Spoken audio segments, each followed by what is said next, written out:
What is going on, guys? I've had just a little bit of an accident, as you can tell. So today we're going to be looking at how to use decals. So as you can tell here, I've got blood everywhere using decals. What decals allow me to do, so if I select this little sticker here, so I put it away and the textures are gone. So what it allows me to do is I can place where I want blood to be on the scene. Well, in this example, blood. It doesn't have to be blood. And like if I pull it out, if it lets me rotate it, there you go. If I pull it out, I can place this wherever I want. So I can have blood just scattered here. I can then have a bit here, and just have blood wherever I want. And it's just sort of a really quick way of getting a scene textured without sort of manually doing all the textures yourself. So I'm going to show you how to do that. And I was going to show you how to do the hands, but didn't really like how they turned out. So I'm just going to sort of replicate what I've done here over here. So let's get started. So first off, what we need is a blood texture, or whatever you want. You can use dirt. I'm going to use blood, or one you've manually made yourself. I'm going to use blood because blood always looks, but you can always find really nice blood textures. So blood PNG. So I'm going to use the one I used before, which was this one. So I'm just going to save that to my desktop, which I've already done because I've already done it before. So after you save that to your desktop, first thing you're going to need to do is open it in Photoshop, because it's only a PNG. You can always look for a Tiger online, but it's easier to find PNGs because they have the background cut out for you. But it's always well, you gotta load up Photoshop first. So let's close what I was doing. So throw your material, texture, whatever in there, your blood stain, and as you can see in channels, we do not have an alpha channel. We need an alpha channel because the alpha channel will sort of show to Ue4 where it's going to be cut out. So where it's going to be transparent. So all you can do for this, because you've already got a cut out background in actual Photoshop, because it's a PNG, you can just Control C, so copy. If you don't know how to do it, just edit, copy. Yep. Create a new layer. When you create a new layer, it will automatically be an alpha, and then paste in place. There you go.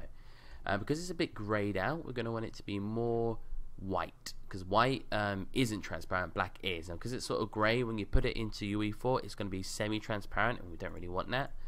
So if we go into levels and we move this along here, we'll make that much brighter.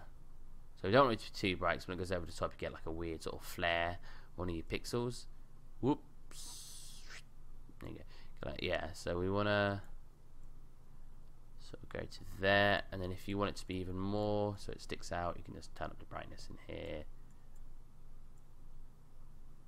Yeah, it looks pretty good. Maybe do it one more time. Yep. Alright, so now they are our alphas. So if you go into here, you can see that sort of cutting that out. We do lose a bit of detail because of just I sort of just quickly did it, and in here it's cutting a little bit out, but that's fine. So now you've got to do is just save this out, and because it's already got that channel in there, you'll have it. The alphas will be in the picture itself. You don't need a different texture to represent alphas, because the alphas will be in the albedo and the diffuse, because you've already made a channel for it. So if we just save this as blood splatter test, I was gonna say have epicness, but that's not too generic. So we save that as a 32-bit. Remember to save that as a 32-bit. If you save it as anything less, it will not register the alpha channels. So save it as a 32-bit. Alright, so that's cut. That's part of the video, but what I'm going to do here is using Endo. So just clicking that. Where it loads, and click there. Just making quick normals for our blood. So turn up the contrast. Duplicate that layer once. There you go, and then just save that out. You don't need normals for the tutorial. I'm showing you how to do decals, but it always looks nice. So blood splat test normal. We'll save that out. Doesn't matter if it's a 32-bit. I always save it as 32 now though. And we'll go blood splat. Different folders are always nice, so you know everything is. We'll drag both of our materials in there, or you can click import. If you click import, you can get them in, but I like to just drag them in. There you go. Right click your albedo or diffuse, create material, go into your material, and dragging your normal, and then connect your normal up. Now what we're going to do is make sure this bit's selected, And let me full screen this so it's easier to show. Where it says material domain, change it to decal. Deferred decal. That's how you pronounce that. So when you do that, now this will become a decal rather than a material. Then translucent is fine. You just leave it as translucent. Now when the alpha channel is here, oh, I've dragged in the wrong one for normals. Let me quickly drag in the right one for normals. No. It's because I had it selected, I think. There we go. There we go, now they have a 3D effect. Yeah. Okay, so, yeah, as I was saying, translucent's fine. Go into the alphas of your albedo. Because, remember, we have the alphas in the albedo. It's also in the normal, so it doesn't matter which one connects up. But we've done it in the albedo, so just connect that up to opacity. You won't actually see it here, but click OK. Actually, we'll quickly put a roughness on it and stuff. So hold one and left click to do this. If you don't know how to do this, you can visit my other tutorial that shows you how to do basic materials. I don't know why, but oh whoops. But making the blood slightly metallic just makes it look nicer. It's just personal preference. Technically, it shouldn't be, but just to me, it makes it look nicer. And it's gonna be. Is it shiny? Oh, it already is shiny. Very shiny. Look at that, Jesus. That blood isn't that shiny. 0.2 maybe. Yeah, some shiny blood. And we'll click OK to that.